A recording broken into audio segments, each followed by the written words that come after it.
Assalamualaikum warahmatullahi wabarakatuh. Halo semua, saya Tilminda Fauzia dari kelompok KKM 82 Desa Teluk Labuan. Pada video kali ini saya akan membahas tentang pola asuh orang tua pada anak di masa pandemi COVID-19. Mari kita simak bersama-sama ya kawan. Dengarkan sampai video ini selesai, oke? Sejak akhir tahun 2019, dunia telah dihebohkan dengan kemunculan COVID-19 di kota Wuhan, Cina. COVID-19 membuat kehidupan manusia lumpuh di berbagai sektor, mulai dari sektor perekonomian sampai dengan sektor pendidikan. Virus ini mulai masuk ke Indonesia sejak awal tahun 2020 dan menyebar secara masif pada Maret 2020. Dari kasus-kasus yang muncul, pemerintah Indonesia banyak mengambil kebijakan-kebijakan sebagai upaya memutuskan rantai penyebaran COVID-19. Pemerintah memutuskan untuk melakukan lockdown wilayah, penghentian segala aktivitas di luar rumah, termasuk proses belajar di sekolah. Menteri Pendidikan dan Kebudayaan Republik Indonesia melalui Surat Edaran Nomor 4 Tahun 2020 memerintahkan pelaksanaan pembelajaran di masa darurat COVID-19 dilakukan secara jarak jauh atau pembelajaran secara daring.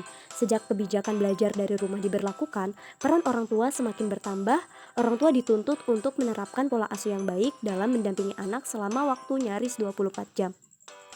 Situasi pandemi COVID-19 telah mengubah segalanya. Saat ini, peran orang tua benar-benar menjadi hal utama dalam menciptakan kebahagiaan dan kesuksesan seorang anak. Beragam bentuk pola asuh tentu akan berimplikasi terhadap pembentukan karakter anak. Orang tua yang notabene sebagai lingkungan terdekat anak, segala perilakunya akan diamati bahkan diimitasi oleh anak itu sendiri.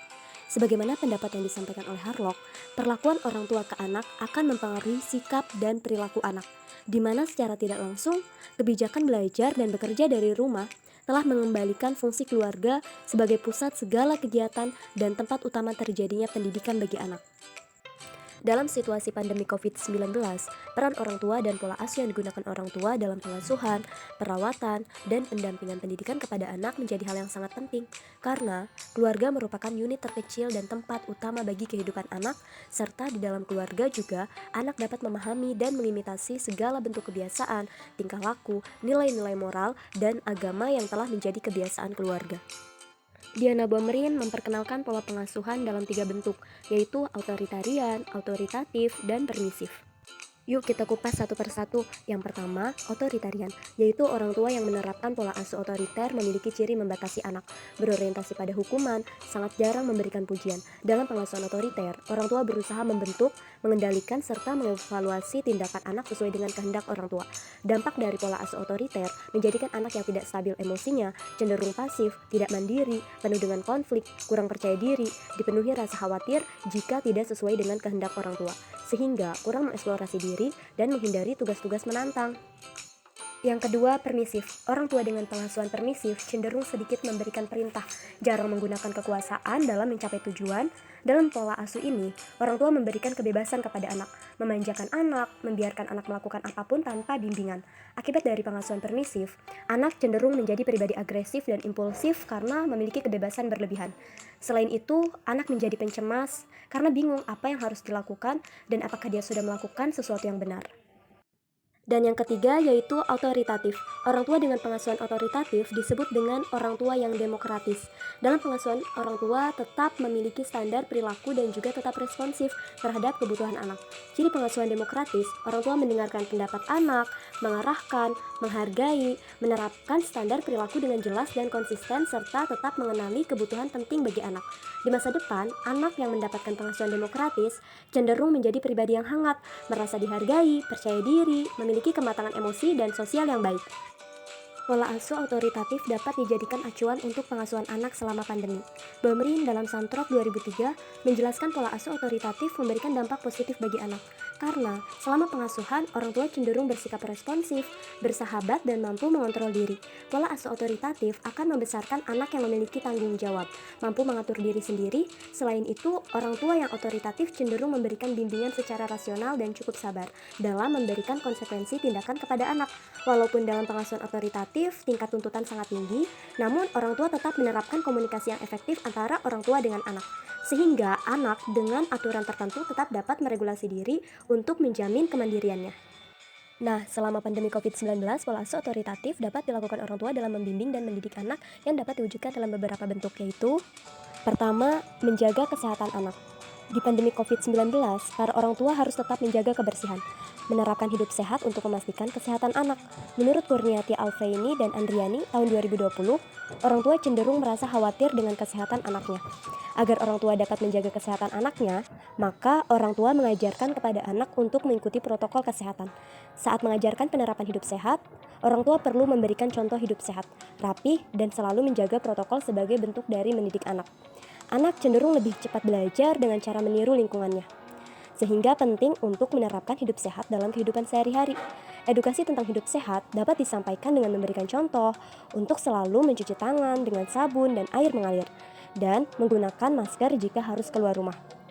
Selain itu, orang tua juga perlu memastikan asupan makanan yang bergizi dan teratur. Hal ini sejalan dengan Positive Parenting Program atau Triple P, yaitu membangun pengaturan diri. Program pengaturan diri bertujuan mengajarkan keterampilan kepada individu untuk mampu mengubah perilaku dan membuat solusi dalam lingkungan sosial terkait dengan pengasuhan dan keluarga. Kedua, mendampingi anak belajar daring. Kebijakan belajar daring atau belajar dari rumah secara tidak langsung mengisyaratkan bahwa orang tua juga sementara waktu berperan sebagai guru untuk mendampingi anak belajar. Dalam pendampingan belajar dari rumah, diharapkan guru dan orang tua bukan hanya berfokus pada peningkatan kognitif anak saja, namun perlu juga diimbangi dengan peningkatan afeksi dan psikomotor, agar perkembangan anak tetap dapat terstimulasi selama masa pandemik.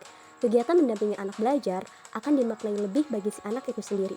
Anak akan merasa diperhatikan dan disayangi. Sedangkan bagi orang tua, kegiatan mendampingi dapat dijadikan sebagai sarana membimbing anak jika anak mengalami kesulitan. Untuk terciptanya kegiatan belajar yang menyenangkan di rumah, perlu kerjasama dengan berbagai pihak tentunya. Pemerintah dan pihak sekolah perlu merancang kurikulum pembelajaran daring dan kurikulum yang sesuai dengan kondisi pandemi. Ketiga, meluangkan waktu untuk melakukan kegiatan bersama. Mengingat panjangnya waktu yang dihabiskan bersama dalam masa pandemik, orang tua perlu membuat waktu berkualitas dengan anak untuk melakukan kegiatan bersama seperti bermain, menanam, memasak, membersihkan rumah, beribadah, maupun kegiatan lainnya. Kebersamaan antara orang tua dan anak sangat diperlukan untuk sarana interaksi, komunikasi, dan saling mengenal diri. Dengan kegiatan beribadah bersama, orang tua dapat menanamkan nilai-nilai keagamaan agar kelak anak selalu memegang nilai-nilai agama dalam bertindak. Selain itu, kegiatan bersama juga dapat digunakan untuk mengajarkan nilai budi pekerti dan aturan sosial. Melakukan kegiatan bersama, baik dalam bentuk permainan maupun kegiatan lain, dapat membantu anak untuk mengeksplorasi diri dan lingkungan sosialnya. Karena selama pandemik, anak telah kehilangan interaksi anak dengan teman sebayanya. Kebersamaan dan keakraban dalam melakukan kegiatan bersama dapat membangun suasana keluarga yang positif, terciptanya pengasuhan positif, dan sebagai wujud ungkapan kasih sayang, pemberian kenyamanan, serta keamanan pada anak. Keempat, menciptakan lingkungan aman dan nyaman. Agar suasana keluarga tidak membosankan selama pandemik, orang tua perlu menciptakan suasana yang nyaman baik secara fisik maupun psikologis. Untuk mewujudkan lingkungan aman dan nyaman, orang tua perlu menjalin kelekatan dengan anak, membangun suasana belajar yang menyenangkan tanpa adanya pemaksaan dan memahami karakter anak sebagai pribadi yang unik, agar dapat memberikan dorongan kepada anak untuk lebih percaya diri dan bertanggung jawab akan tugasnya. Kelima, menjalin komunikasi yang intens dengan anak. Komunikasi antara anak dan orang tua merupakan hal yang penting karena dapat mempererat hubungan keduanya. Melalui komunikasi, orang tua mampu memahami keinginan dan kebutuhan anak, dan orang tua dapat menyampaikan harapannya kepada anak tanpa memaksa. Untuk mewujudkan lingkungan rumah nyaman, aman, dan menyenangkan, maka perlu adanya kehangatan dalam komunikasi antar anggota keluarga. Dan keenam, melakukan variasi dan inovasi kegiatan di rumah. Dalam masa pandemik, orang tua perlu menjadi pribadi yang aktif dan kreatif dalam menciptakan peluang-peluang kegiatan sebagai sarana pembelajaran. Karena selama pandemik, anak-anak bisa saja memunculkan kejenuhan di dalam rumah. Kegiatan yang bervariasi dan inovasi dapat mengembangkan minat, bakat, dan potensi yang dimiliki anak, sehingga menghasilkan soft skill anak. Nah, jadi dapat kita simpulkan bahwasannya dalam masa pandemi COVID-19, orang tua perlu menciptakan pola asuh yang baik dan tepat agar anak tidak mengimitasi perilaku yang salah.